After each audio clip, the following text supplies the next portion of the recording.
আসসালামু আলাইকুম। কেমন আছেন? আশা করি সকলে অনেক ভালো আছেন।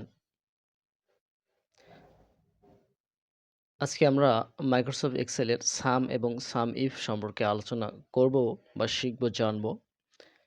তার আগে আমাদের জানতে হবে সাম এবং সাম ইফ কোন কাজে ব্যবহার করা হয়। যদি এই দুটোর পার্থক্য আমরা না জানি তাহলে কিন্তু আমরা কিছুই বুঝতে পারব না। সাম শব্দটার টোটাল যে হিসাব সেটাকে বের করা হয়। এক্সাম্পল হিসেবে আমরা বলতে পারি যে বর্তমানে সেলস ডিপার্টমেন্ট হতে পারে, গার্মেন্টস সেকশনের বিভিন্ন সেকশন হতে পারে, গার্মেন্টস ডিপার্টমেন্টের বিভিন্ন সেকশন হতে পারে। এছাড়া শপিং সেন্টারে যে বিভিন্ন প্রোডাক্ট থাকে, সারাদিন সে কতটুকু সেলস করেছে তার একটা যে সম্পূর্ণ টোটাল বের করা হয় সেটাই কিন্তু সাম। আর সাম ইফটা হচ্ছে যে নির্দিষ্ট কোনো প্রোডাক্ট সেলস করেছে সেটা আমরা দেখতে চাই। শুধুমাত্র যে যেমন একটা এক্সাম্পল টি-শার্ট, আমরা শুধু টি-শার্টটা দেখব সেটাও কিন্তু সাম ইফ এর মাধ্যমে সম্ভব। হ্যাঁ? আবার ধরেন যে একজন আ সেলস ম্যানেজার আন্ডারে কয়েকটি সেলসম্যান থাকে।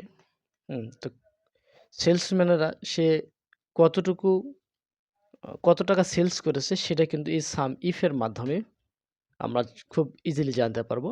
চলুন তাহলে আমরা এক্সেল টিপসটি শিখে আসি।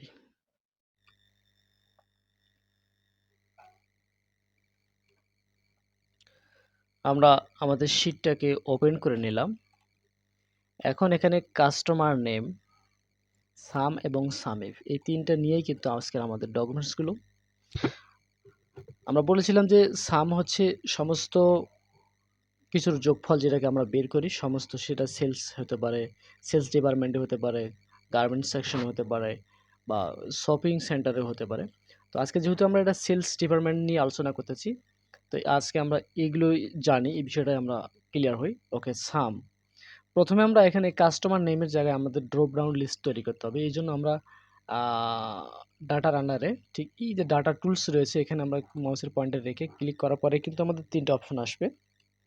ডাটা ভ্যালিডেশন আসলাম। এরকম যখন আমাদের একটা ডায়ালগস বক্স আসবে, আমরা ঠিক এরপরে আমরা লিস্টে আসবো। লিস্টে আসার পরে ঠিক সোর্সের জায়গায় আমরা নামটা সিলেক্ট করব। অর্থাৎ নাম বলতে আমরা যদি চাই, আমরা যদি মনে করি যে না আমরা বিভাগীয় পর্যায়ে দেখব, এরিয়া অনুযায়ী সেটাও দেখতে পারবো, আমরা ডেট অনুযায়ী দেখতে পারবো, প্রোডাক্টের নাম অনুযায়ী আমরা দেখতে পারবো। তো যখন একজন সেলসম্যান কোনো কিছু সেলস করে তাকে কিন্তু নাম ধরে বা আইডি নাম্বার ধরে কিন্তু খোঁজা খুব সহজ হয়ে যায়। এজন্য আমরা নামটা নিয়ে নিলাম। ওকে, এখানে আমাদের ড্রপ ডাউন লিস্ট তৈরি হয়ে গেছে। এখন সামটা আমরা কিভাবে করব? প্রথমে সমান সমানকে কল করব। সমান সমানকে কল করার পরে এসইউ, ওকে এটা দিলাম সাম। এখন সাম নাম্বার চাচ্ছে। ঠিক এই যে এখান থেকে এতটুকু অংশ, এটা যতটুকু আমার এতটুকু অংশ আছে, আপনাদের ঠিক যতটুকু এরিয়া আছে আপনারা সিলেক্ট করে নেবেন। এরপর কিবোর্ড থেকে যদিও ব্র্যাকেট ক্লোজ করেন সমস্যা নেই এবং এন্টার দিয়ে দিলাম। এখন কিন্তু দেখেন ঠিক এখানকার অ্যামাউন্ট আর এই জায়গার অ্যামাউন্টটা কিন্তু সেম আসতেছে, হ্যাঁ?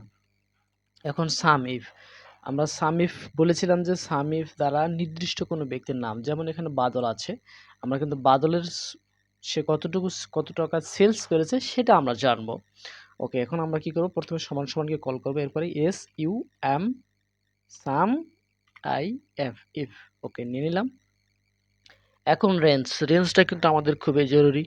এখানে যেহেতু আমরা নামের সাহায্যে আমরা নিয়েছি, তাহলে আমরা ঠিক এই যে নামের ঘরগুলো সিলেক্ট করে নেব।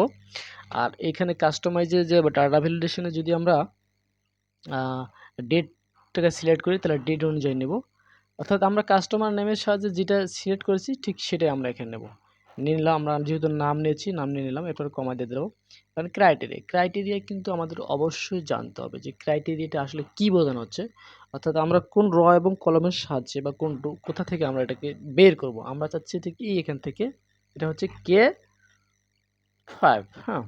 নিয়ে নিলাম, এরপর কমা দিয়ে দিলাম, এরপরে সামরান্স বলতে যে ডকুমেন্টসগুলো রয়েছে সমস্ত কিছুকে সিলেক্ট করার পরে কিবোর্ড থেকে ব্র্যাকেট ক্লোজ করলেও সমস্যা নেই, এন্টার দিয়ে দিলাম, হ্যাঁ? দেখেন বাদলের কিন্তু এখানে 35,036 টাকা এসেছে। এখন আমরা বাদল যদি দেখি, খেয়াল করি, এই দেখেন। আচ্ছা, এখন আমরা আমাদের এখান থেকে শুধুমাত্র যে নামটা সিলেক্ট করব সেই নামের এখানে যোগফলগুলো বের হয়ে যাবে। যেমন এখানে আমি সাকিব নিয়েছি, আমাদের এখানে জানতে হবে সাকিব, দেখেন 4,944 টাকা। এই ছিল সাম এবং সামিপ সম্পর্কে বিস্তারিত আলোচনা। আশা করি ভিডিওটি আপনাদের বাস্তব